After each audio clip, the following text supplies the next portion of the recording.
Let me see this. 38.5 weeks. Almost 39.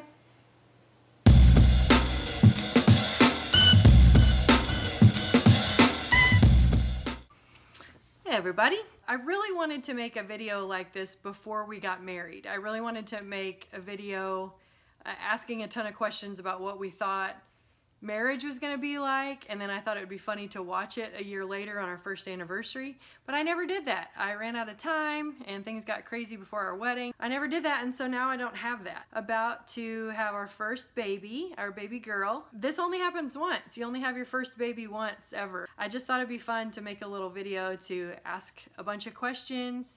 Because right now we've read some books and we think we know everything. So after 6 months of having a baby, I think it's going to be really funny to see how we've changed. I really think this would be cool if I had something like this that I could watch of my parents before they had me. I hope you enjoy our little Q&A. Bye.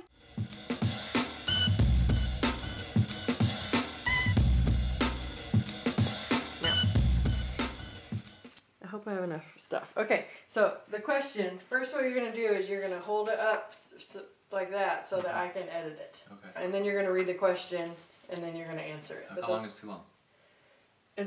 You're long-winded. I'm just expecting that. Question numero uno.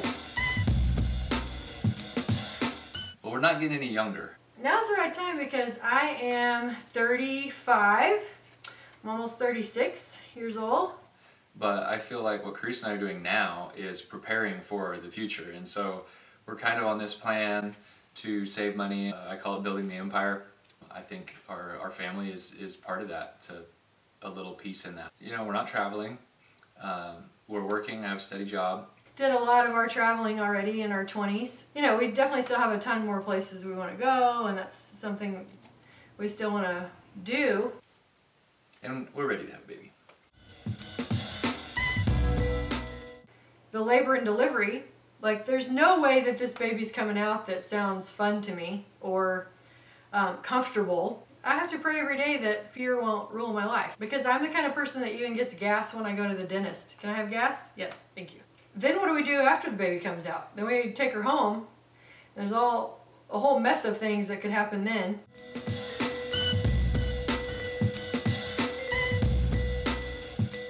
I'm really excited to watch Terry be a dad. I think that is gonna be really special. To see how Carice learns and becomes comfortable with children, and I'm just really excited about watching her just kill it, just be an awesome mom.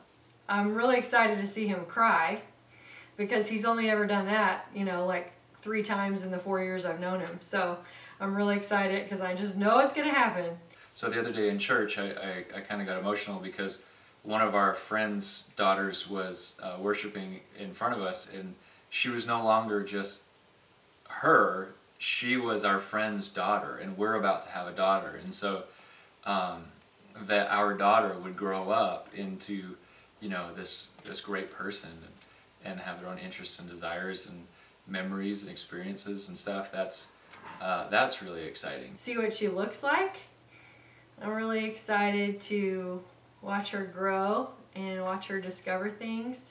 I have definitely thought about her as a baby, and like we're gonna have a baby, but even more than that, we're eventually gonna have an adult. We're gonna have a teenager. We're gonna have a human being, and everything that comes along with that is really, really exciting. Well, Terry's gonna have to be quiet, just constant. There's like, he sings songs. How can she haul my heart away?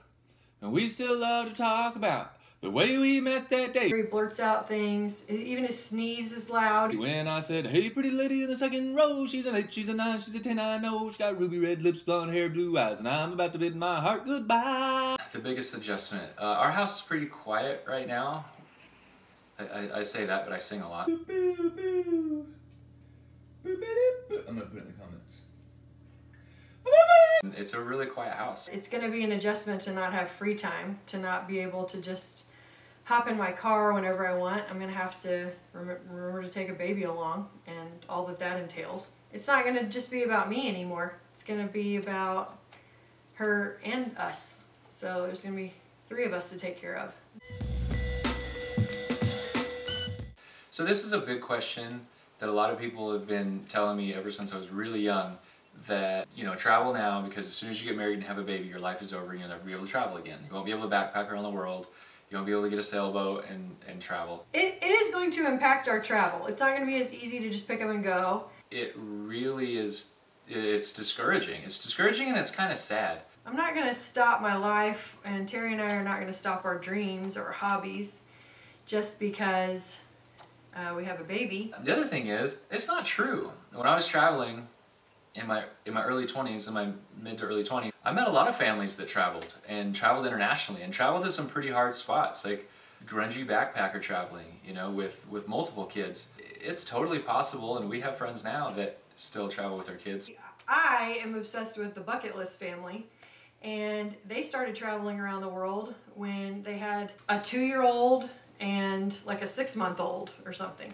And they've been traveling for 2 years that way. And so it's gonna be hard, yes. Are we gonna be embarrassed on a plane at some point? Yes. But so what? So we're embarrassed on a plane, and then we get there and we have our experiences. There will be more planning involved. Like, we're gonna have to plan a little bit more. We're gonna have to prepare a lot more. There's no more just, hey, grab a couple outfits and let's go to Italy. But it will be an adjustment. We are going to have to learn how to travel with a baby. What to pack, where to stay. We won't be sleeping on park benches or couch surfing in a stranger's house necessarily. I also think that traveling will open up a lot of opportunities that we didn't have before. A lot of foreign cultures find it difficult to relate to us as travelers or to us as Westerners, because we don't look like them, we don't talk like them, we don't dress or act like them, and so they can't relate to that. But they can relate to having a baby. They can relate to being a parent, to being a father and a mother and an aunt and a grandparent. I look forward to figuring it out. I'm excited about that. I'm excited about drawing a connection and having this experience and this family that will open up opportunities, and I'm pretty excited to see what those opportunities are. I'm actually really excited to travel with our baby. Yes, we have a name. No, I'm not going to tell you. Yes, we do have a name. And I'll tell you why I'm not going to tell you. My dad told me a story when I was born, and the story was that I didn't have a name for quite a while, and they were going back and forth. What my dad said was, when I was born, the nurse was holding me and she asked, "What's his name?" And my dad said, "Let me hold him." And she said, "Well, what's his name?" He said, "Just let me hold him." And my dad wanted to make sure that the first time that I heard my own name was from his lips while he was holding me. So he was holding me, and that's the first time that I heard my name. Anytime you mention a name, people give their opinion, whether it's verbally or with their face. I don't really want to hear your sob story about your old coworker that was a jerk to you that had that name. And if we get to have another baby, I really won't tell anybody. I think it's going to be a big challenge. I think Terry and I are going to be Googling a lot. I think there'll probably be a lot of, yeah, but this book said, well, wait, but we're supposed to do this, and probably she's on the phone with her mom, and I'm on the phone with my mom and my sisters, and she's on the phone with her sisters and her friends. And we'll kind of just struggle through it together, and we'll make phone calls and ask questions if we need to. But the first week she's home, I just think we're going to stare at her a lot. There's going to be some really special moments where it's just her and I and the baby, and probably some really surreal moments. I think we're going to learn how to change diapers, and I think I'm going to learn how to feed her. I think we'll get good at diapers. I think we'll probably say that cloth diapers are dumb, but then we'll get good at them and it'll be okay. I think we're going to learn how to swaddle. I bet we'll have an overflowing amount of support, and everything from our friends that don't live in town, as well as our friends that do live in town. I think it'll just be a lot of learning. I want to teach her a whole bunch. The most important, obviously, is I want to teach her about Jesus. That's something that I feel like that's my job. It's not the job for me to throw her in a church and hope that she learns something there. Obviously, I want to teach her about God and about what that means. I really want to teach her the art of conversation. I want her to be even the type of little kid that when someone asks her a question, she's confident and she's able to look them in the eye and make eye contact and answer their question, and then also ask them a question as well. When I teach about the natural environment, I'm fascinated with nature and just the outdoors. And I think is to read. I think it would mean a whole lot to me if she learned that from me. Yeah, I think that would mean a lot if the first time that clicked for her was when we were working together. I'm going to teach her to cook. And obviously I'm going to teach her how to wrangle snakes, how to hold snakes, catch snakes, care for snakes. She's going to like snakes. She might not love snakes, but she's not going to be afraid of them. She's going to know about them for sure. I really want her to be a little, like a brave and decisive person. I'm going to answer it like this. I hope that she's confident. I hope that she's confident in herself, in her skin, in her faith. I pray that she's confident in her family, morality, and in her surroundings. Compared to my friends, I would not call myself brave. Like, I always have to be talked into things, or I have to sit there and psych myself up to do things. And I am totally indecisive. I made my mom sit in Target for like 3 hours while I chose between 2 different strollers. I'm hoping she's not like that. I hope that she is a decisive little girl that knows what she wants and goes for it, and I just want to be there to encourage her. I want her to be funny. I keep telling Carice that she's the funniest girl I've ever met, and she really is. I want her to be kind. I want her to be the kind of person that can listen to somebody even if she disagrees with them. I received a lot of freedom in my childhood and in my adolescence, so I want to give her an environment that's super comfortable to try things no matter if you succeed or you fail. To where if you fail, it's not the end of the world, it doesn't matter, you just get back up and then you try something else.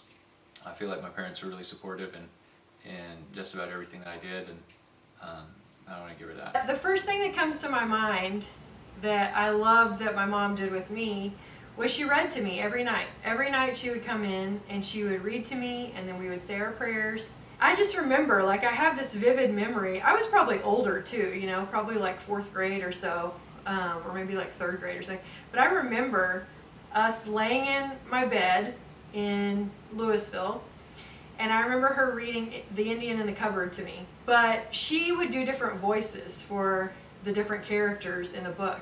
And I vividly remember her doing the cowboy voice. And I remember laughing so hard that tears came out of my eyes. And same with her. Like, I remember both of us just could not stop laughing. And that's all it was. She was just reading to me. I really want that with my own daughter someday. So that's an experience I really want to recreate. And I want to show you the crib. Our crib is so cute. Our good friends at church, Kim and Shane, let us borrow this. And this was their crib that they used for their kids who are now teenagers. So it's just so cute. It's exactly what I would have picked out at a store. And so I'm going to show it to you. Probably now. This is the guest room. So if you guys come stay with us, you'll be sleeping here. And then baby girl will sleep here, which this is her crib. She probably won't sleep in her crib for about 4 months. So, and this is her changing table. And we're ready to go on diapers, burp cloths, washcloths. You guys were so sweet to us with the showers. So we got lots of things. And this is her closet. She has more clothes than probably me and her daddy combined, but some of them are my old clothes. So for example, like this is my little dress from the 80s. Here's another one. This is my little dress. These are her books up here. So here's the baby bump. We are ready for baby. Today's Monday, October 2nd, and she's due a week from Wednesday. So in 2 more days, I'll be 39 weeks. So this is what almost 39 weeks looks like.